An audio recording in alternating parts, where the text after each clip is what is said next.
Japanese would become chaos. It would be chaos. Japanese is chaos. I had to cut out a lot of stuff. I didn't record a proper intro or outro, so this time around I want to do something like that.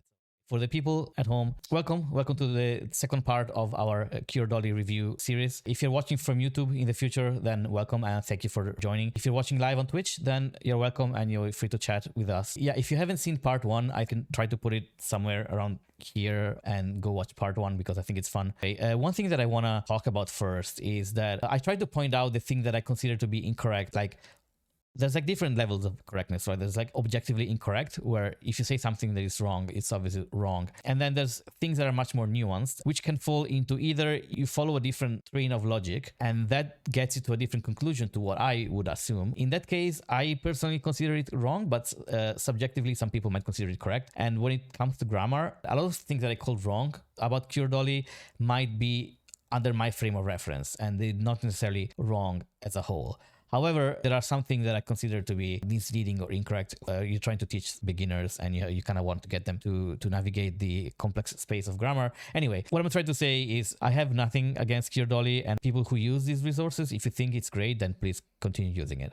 So yeah, let's get started. So last time we stopped at section 6, which was like the adjectives. This time we can move on to negative form and adjectives in past tense. Let's see. We're going to talk about negatives, and in order to do that, we're going to have to introduce one of the fundamental secrets of Japanese that the schools and textbooks almost never tell you. You don't have to say it like this, come on. The fundamental basis of negatives is the adjective nai. This adjective means none exists, not be. I have things to say about this, but I want to see where she goes. If you want to say there is a pen exists, we say pen ga or wa aru. But if you want to say there isn't a pen, we say pen ga nai. Why do we use a verb for being and an adjective for non-being? Because whenever we do something, that's a verb. But if we don't do it, we attach nai and that becomes the engine of the sentence. When we say we're not doing something, we're using an adjective. Okay, I want to point out that this is incorrect. Depending on which model you're applying, what she's saying is not completely incorrect, but there is incorrect perspective. Let me actually see. Wiktionary has a really cool breakdown of nai.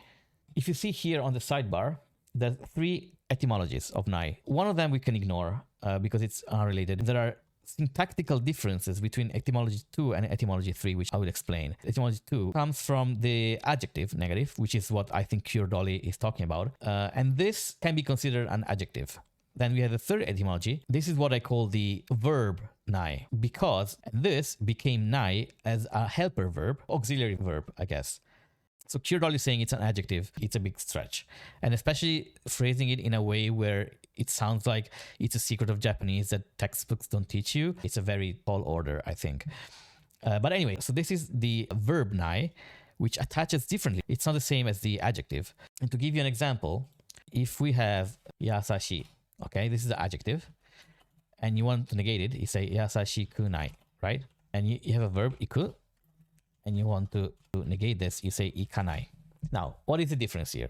The part that attaches to the nai, well, the nai attaches to it, but anyway, it's an adverbial conjugation of the adjective. Yasashiku is the adverbial, and that connects to this nai. But if you look at the ika part of ikanai, it's actually a root, it's a stem. The nai here is actually attached to the stem. Grammatically, it works differently because these are technically 2 separate words. And here in the middle, you can put wa, mo, and a bunch of other stuff. In the verb, on the other hand, you cannot put anything here. Like, you cannot separate this. It's incorrect. And on top of that, the adjective nai can actually be written in the kanji. You can say yasashiku nai, but ikanai, this is wrong. There is one exception, and I think that's what Cure Dolly kind of gets tripped on. Aru is a verb, and when you negate aru, you don't say aranai. The negation of aru historically used to be arazu or aranu, but when we transition to modern Japanese or current Japanese, we don't get aranai. For some reason, it became nai. And this nai is the adjective. The negative of the aru verb is the adjective nai, which means you can do things like, you say yasashiku arimasen. Also, you can say yasashiku aru, or even yasashiku areru.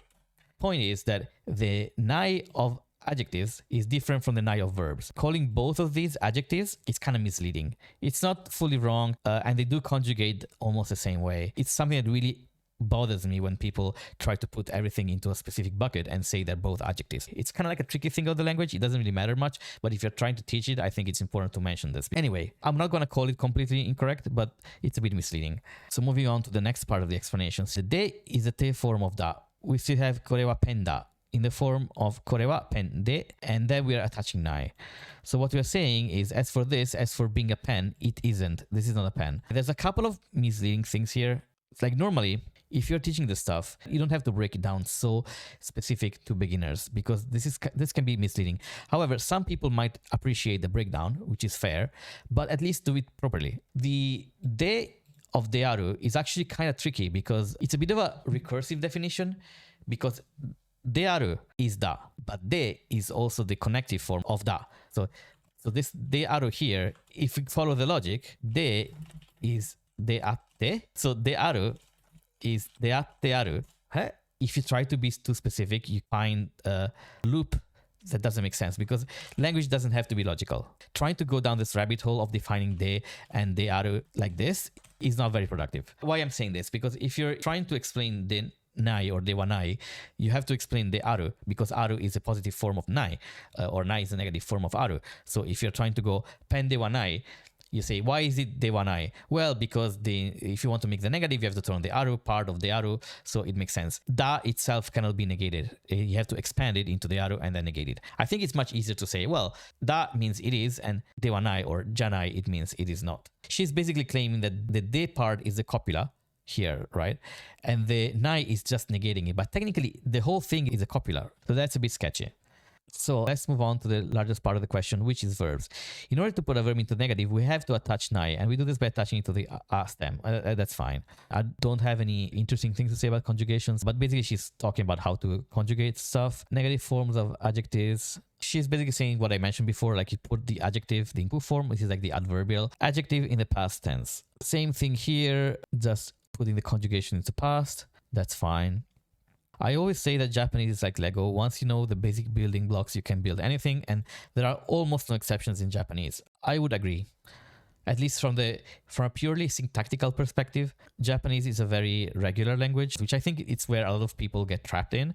They like to imagine that Japanese is so regular that you can just learn the rules and create a model that works for everything, but it's not so simple. Anyway, exceptions. The E, not E adjective, like E as in good. Yoi, yoku, that's the exception in how you conjugate it. So this part, I know we talked about the zero ga last part. I want to reiterate because yokatta is often, not always, often an exclamation.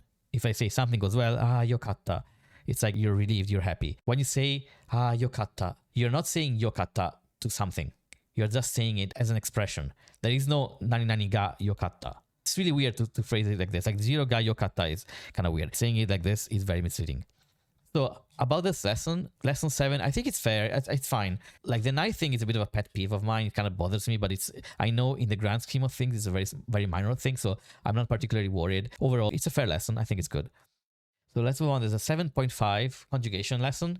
This one is going to be fine. It's on conjugation. As I said, I don't care about conjugation. It's boring. You're just memorizing tables. Yeah, there's one thing.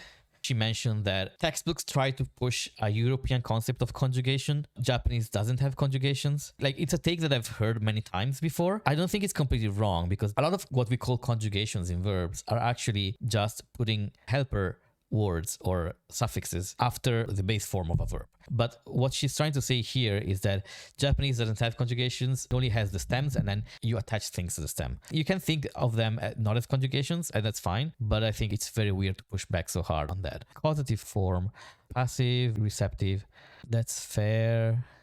The potential, that's also an interesting thing. I think the potential form is very tricky. Anyway, this lesson here, I have no problem. It's just a conjugation lesson.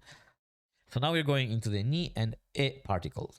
When Cure Dolly talks about particles, she believes that particles have one and only one use, with some exceptions, maybe they're like major uses. And the way we translate it into English is the problem because we're trying to kind of force a different meaning. I strongly disagree with this, and specifically because there are, even from a Japanese mental framework and looking at Japanese dictionaries, you do have different usages and different meanings. So don't get tricked by this. So today we're going to talk about the particle ni, purpose and intention and transformation. So today we're going to look at uses of the ni particles. Okay, she mentions uses, which is good. So ni marks a target. This is perfect definition, I would say, at least for the most part. The ni particle nearly always marks a target of one kind or another. That's fair. I don't think what she's saying is wrong here. Actually, she's spot on. But there's usages of ni where it's not a target, but rather the source. If you don't mention this here, it's kind of misleading. You may think, I thought the logical particles like ni, ga, and o can only mark nouns. And that's correct, because one of the things that the a stem of a verb can do when it's on its own, it turns a verb into an equivalent noun. So keep in mind that this explanation is fine for a beginner, but there are definitely cases where you do put them after a verb. We use ni for iru, but she just said that ni marks the target of an action, right? This is also a target because in order for a thing to be anywhere, it must have gotten there at some point. So she describes the usage, like the syntax, correctly, but the actual reasoning is just something that she pulled out of her own ass or something. I don't know. Like, because in order for a thing to be anywhere, it must have gotten there at some point. Like, what does it mean? A place where I went and where I still am. Like, you can say ni ita. Like, I was there in the past. Koin ni ita. Anotoki wa koin ni ita. Right? I don't think this explanation really needs to exist. That's the problem, right? There are usages of aru where you have to use de. When it is an event or a party or something, you can say koen de party ga aru. You don't say koen ni party ga aru because party is an event or is a thing that happens. I'm trying to use this logic where in order for a thing to be anywhere, it must have gotten there at some point. Like you can talk about things that come out of thin air. God created the stars in the sky, so the stars are there. So sora ni wa hoshi ga aru. You're kind of trying to provide an explanation of meaning based on syntax, which doesn't work. It's the reason why we say I sit on the toilet and not I sit at the toilet. Why? Because it is. You're trying to figure out why it's on. I mean, it's on because you're on the toilet, but the toilet stall, like it's a whole thing. It's, you know, the way the language is structured, what we call syntax, doesn't have to have a logical explanation from a semantical point of view. Sometimes it just is. Ni marking a target of transformation, this is fine. It's like ni naru. She says, if the day is going to get cloudy, you might say, today, kumori ni naru. This is not a wrong sentence, to be clear. It is a bit unnatural. And I think this is the first time we actually come across a sentence that kind of gives away that sometimes she comes up with examples or sentences that are not really natural. So kumori means cloudy, and it's often used in the sense of like weather report, right? You say, kyo wa kumori, like today is cloudy. But usually the verb to use is kumoru. Kumoru means kumori ni naru. Actually, let's look for an example. We don't have to come up with our own unnatural sentences. Miyageru to sora wa kumotte ita. As I look up, the sky had become cloudy. Now let's look for kumori. Hare no himo, kumori no himo. Like these are all like from the weather report kind of meaning. How often does kumori ni naru come up? Yeah, like almost never. So keep this in mind. I think she could have gotten a better example. The e particle. I'm going to give you one more carriage that we haven't seen before, and that's the e car. So when we say a is going to be, we mark b with ni. We can also mark it with e. And that's the only thing a does. It can't even mark the place where something has gone to and still is. Okay, this is a weird statement because it can, I guess. It's less likely, but I don't think it's entirely categorically wrong. You can say, especially if you consider things like itteru, which people often mistranslate it as I am going, but it actually means I am gone. Otou-san wa kaisha e itteru. Okay, I have to say it is a bit weirder. However, I have seen e used instead of ni in very specific usages that, like, this is my hot take, honestly, but I would say that almost all the time you can use ni, you might be able to force e. Although some cases are very, very, very rare to the point where there might be typos. I've seen things like instead of ni aru, it's e aru, which is really weird. Often what writers do, they replace ni with e because it sounds more formal or more fancy, but these might be considered wrong usages. Anyway, yeah, I think it's fair. It's a fair statement to say. I think this is the thing where you could have just not said it and you would have been correct. Saying it puts you into the domain where you might be wrong. I think overall, this lesson was okay, except the kumori part is a bit sketchy. Let's move on to the next one. A to B particles explained. She goes into the kind of like a summary. Today we're going to get the key to every Japanese sentence. I guess we're opening with a very strong statement here, ladies and gentlemen. That's why the Japanese taught by textbooks, which doesn't explain logical particles correctly, leaves most learners non-functional in Japanese, even after they've passed exams. Okay, this is a statement that makes no sense, but okay, yeah, go off. So I'm going to do a roundup of logical particles we learned so far. I'm going to do this with an analogy of detective work because the logical particles essentially interrogate the nouns in the sentence and show how they relate to each other and to the verb of the sentence. I like the analogy. I hope she actually delivers. Logical particles mark the structural function of nouns in a sentence. So wa mo non-logical topic markers flags. They tell nothing about structure. Sakura to Mary ga aruiteita. We are saying Sakura and Mary were walking. The ga particle tells us who was doing the walking. The to particle simply adds those together. You can also say Sakura to Mary to ga aruiteita. It's a bit more literary, but that's fine. Sakura to Mary ga aruiteita. If you break it down like this, that's fine. But it's closer to something like this, right? And here you can have, let's say, hidden or omitted to. This usage here kind of breaks Cure Dolly's structure here because it's not linking. It's more like a parenthesis around the whole thing. It's a very niche usage, but you will see a lot in books. This is fine. The head of the logical particle detective agency is Detective Ga. He has to be in every case. Wrong. We've talked about zero Ga in the part 1. Go back to watch part 1 if you disagree. But there can be a sentence without Ga. This is incorrect. He also has powers that the other logical particles don't have. He can work in A is B sentences, that is descriptive sentences. Okay. This is another thing that people who learn Japanese through very strict and formal grammar tend to kind of like get stun locked by this idea, but you don't need a verb to use case marking particles. You can say, を中心に、静乱を中心に周りへと押し出すような風の流れだ. This is a verb, but it's a verb of the internal relative clause. So you can remove this part. So you say, 静乱を中心に風の流れだ. You can have particles like o or ni, which are case marking particles that relate to an action without the action itself being in the sentence. This is a very common usage. It's not just ga. You can use logical particles without a verb because the verb is either implied or sometimes it doesn't even exist, or it's not clear what the verb is. You just get a feeling of what it actually means. Here she says, the other particles can't do that. They can. So Detective Ga asks the fundamental questions. Who did it? There's plenty of cases where this is not true, but I would say in 80% of situations, that's fine. We may not actually know where he went. So the answer to the question could be north, south, east, or west. And that's the kind of question that Ni can't ask. Not true. I mean, you can ask about directions with Ni. So I don't get the point of this lesson. I think it's mostly correct. There's a couple of things here and there where she tries to put her own model, the Ga stuff, but lesson 8b is mostly fine. Lesson 9, the subject of the Japanese sentence and expressing desire. This is going to be a very interesting one. Let's relax. Let me get a drink. Stretch. Okay. Let's talk about Hoshi, Tai, and Tagaru. These are 3 things that are so often explained in very weird ways that I have very low expectations. Anyway. English is a very egocentric language. English wants to have an ego as the main actor, the center of every sentence, if it possibly can. Japanese doesn't work like that at all. The way she opens is not entirely wrong. So I want to say 2 things first. And this is a warning before we get into the lesson.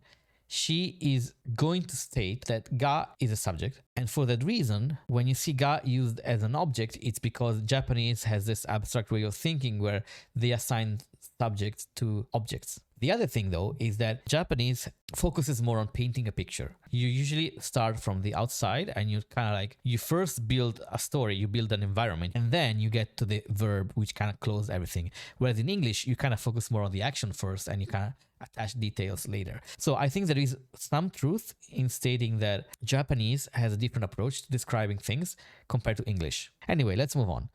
Let's go into the actual explanation. Kohi ga suki da. What the textbooks and the schools and everybody else tells you is that this means I like coffee. That's what it means. But it's not what the sentence means. The first and most important point here is look where the guy is. The guy is marking the coffee. We know that the main actor or subject is always marked by ga. We don't know this. You stated it. That's a different thing. We don't know this. You stated it. That's your opinion. So we know that the main actor of the sentence is not watashi. It is the coffee, which is marked by ga. Watashi could have an invisible ga after it, but in this case it can't because we already know what the ga is. It's the coffee. There are sentences with more than one ga. You're making a statement of a model that is flawed and then using the model to base your logic of the statement. You cannot do that. In English, we are told that it is an A does be sentence, but we only have to look at it to see that it isn't. This is correct. This is because in English, we use a verb to like. In Japanese, for the most part, there are exceptions, but for the most part, you use an adjective. In modern Japanese, the verb suku, which is to like, is not used much. You might see in older literature, you might see it in the passive tense, like sukareru, which means to be liked by somebody, which is very common. What she's saying is correct. In Japanese, normally use an adjective, use suki to mean to like. However, adjectives in Japanese work differently from adjectives in English, and some adjectives can acquire an active nuance, almost similar to verb. You can think of them as actions. It is an A is B sentence, isn't it? Syntactically, it is. So what does ski mean? Ski is a noun. Well, it's an adjective. Let's not get too far. The coffee is pleasing. I don't think it's entirely wrong in this specific explanation to say pleasing is an appropriate translation. If I say, あなたのことが好きだ, it means I like you. Do you think you're saying you are pleasing? No. In some cases, you might say that pleasing is a valid translation, but that's not what ski means as a concept. The watashi wa is telling us in whose case it is pleasing. As for me, coffee is pleasing. If you really believe the sentence means I like coffee, our grasp of ga and o is completely messed up. If the actor of the sentence was watashi, it would have to be marked by ga. If the thing that the actor was acting upon by liking it was the coffee, then it would have to be marked by o. Let me tell you, you can. You can say kohi o ski. You can say that. Okay, I need to calm down. I don't have to get so stressed by Japanese grammar. It's okay. Japanese grammar isn't real. It cannot hurt you. We now believe that sometimes ga can mark the object of the sentence instead of the sentence. I'm gonna explode. Oh my god. My blood is boiling right now. We now believe that the object of the sentence, the thing being acted on, can sometimes be marked by ga instead of o. And none of this is true. It never can. That can never happen. And if that could happen, Japanese would become chaos. It would be chaos. Japanese is chaos. Let's see. Are you ready? Let me zoom in. Oh, are you ready? What the hell is going on here? Japanese is chaos. 私のことを好きだと言ってくれた. What is this? What the fuck are you doing, Japanese? Clearly, ski is an adjective. What the fuck are you doing? 俺のことを好き. It's impossible. It never can. What's going on here? This is complete bullshit. This is a thing that I cannot compromise on, because I think you're actively teaching wrong grammar. If you state that o cannot be used like this, you are 100% objectively wrong.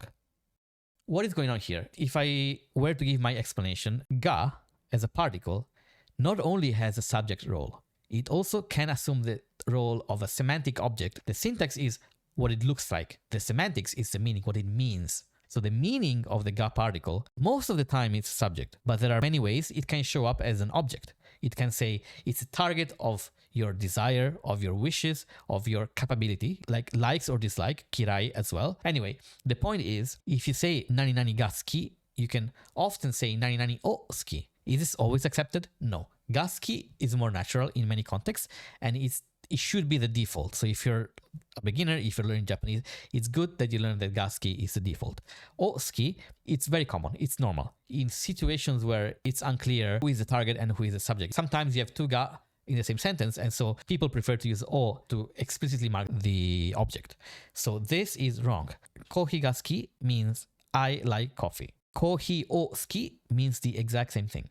For example, if you say hon ga wakaru or watashi wa hon ga wakaru, we are saying the book is understandable. Okay, there is one usage of wakaru which actually does work like this, where the ga part is technically the subject. This is one specific usage of wakaru which has a nuance of the thing that is being understood was made clear. And in that usage, I agree, it can be used as a subject, but wakaru itself, it's comparable to rikai dekiru. It's a potential form. It's potential in meaning. And often with potential verbs, the target of potential, like the thing that you are able to do, becomes marked by ga. Eigo hanasu, like I speak English. Eigo ga hanaseru, I can speak English. This one can also be eigo o hanaseru. These are both fine. With wakaru, sonna koto ga wakaru. You could say sonna koto o wakaru. O is definitely much less accepted for wakaru compared to ga, but it is possible and it's getting more and more common in modern Japanese. And then we wouldn't be completely messing up with gadas, thinking that a noun that should be marked by o can be marked by ga at random. It's not at random. You cannot explain everything in a language. You should talk about how people use it rather than why. Expressing desire with hoshi. So hoshi works exactly the same. When you have the object ga, hoshi and later tai are what is considered desire. So what does hoshi mean? Well, simply it means is wanted. In relation to me, the cat is wanted. Again, if you seriously believe that this means I want a cat, we are thinking that ga can mark the object of a sentence. Yes. So again, we are being confused about the role ga plays in a sentence. We're confused about the role o plays in a sentence because the cat should be marked by o if it meant I want a cat. Okay. Kanojo o hoshi to wa mowanai. This is an example where you can see o hoshi. Now, when it comes to hoshi, the usage of o particle is much less common than the usage of o particle with ki or wakaru. But it's undeniable that hoshi works the same way as with ki, with wakaru, with tai. So here, yes, you're wrong.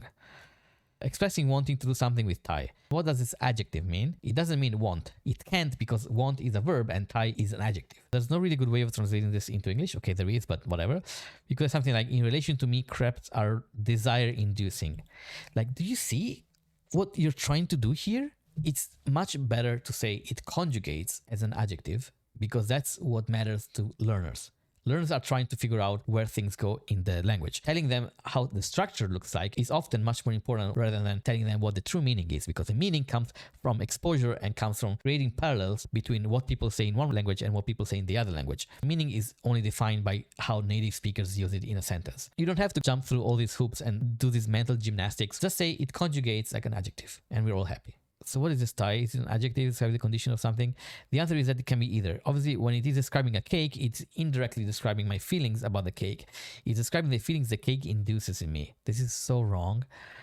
And when there's no cake there, or no crepe here, or no sakura's obento there, we just describe my feelings directly. For example, kawaii, which means either scared or scary. So this is very different. There are cases where ga is a true subject. In this case, kawaii is an adjective that is not of desire, want, or like or dislike. It's simply a normal adjective. You cannot say obake o kawaii. This is not an exception. This is just what it is.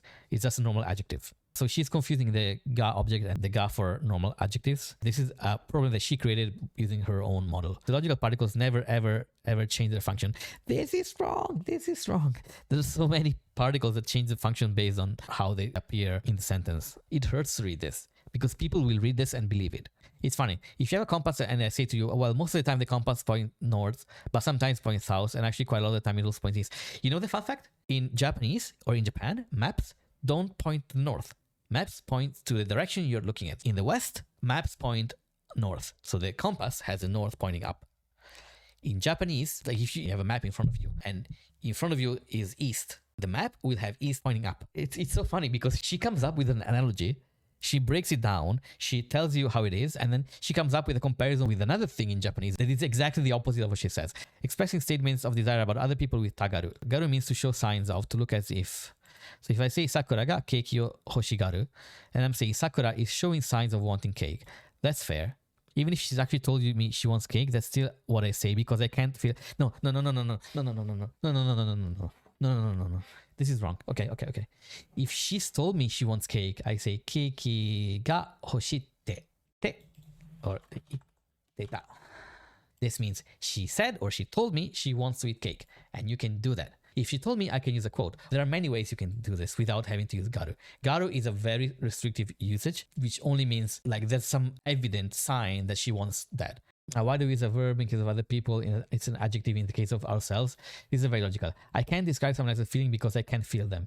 I don't know about them. I can only speak of their actions, and their actions obviously must be a verb. Oh.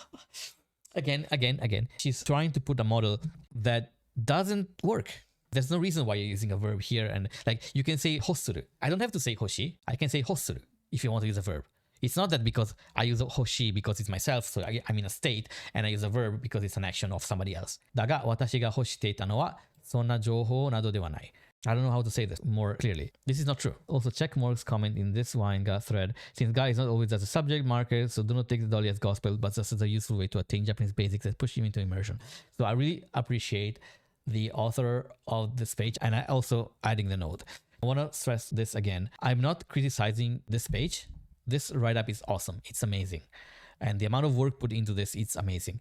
I'm mostly criticizing the mistakes that Cure Dolly is making, which is a very, very different thing. But anyway, this was a very large lesson, very huge info dump. And I would say the core meaning, like the description of the grammar, is fine. You will learn from it. Actually, what is being described here is so wrong that I personally feel like this is the first lesson where I actively feel bad reading it. I struggle to understand how somebody can get through so much language and not realize that this is wrong. This lesson is actually harmful. I don't like it. You should skip it. Anyway, it's a good breaking point here today as well. It's been an amazing stream. If you are watching this from YouTube, then thank you for sticking until the end and hope you enjoy this video. This is only the second part. Go watch the first part if you're interested, and stick around. I'll see you next time on part 3 as well. Thank you for watching.